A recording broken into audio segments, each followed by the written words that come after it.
Hello friends, आज आम्ही बनवणार आहे कोमट अंडा। त्याच्यासाठी मी चण्याची डाळ भिजवली होती।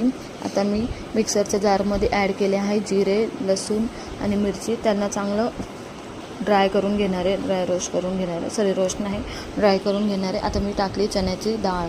तर चण्याची डाळ रात्रभर भिजत ठेवली होती मी। आता चण्याची डाळ वाटून घ्यायची आहे, थोडीशी जाडसरच वाटायची आहे, नाहीतर ते जे कोमट अंड डिश आहे ती मला बनवता येणार म्हणजे होणार नाही, कारण की बेसनच होऊन जाणार तर त्याचा अर्थच नाही राहणार, म्हणून ते मीडियमच वाटायचे आपल्याला।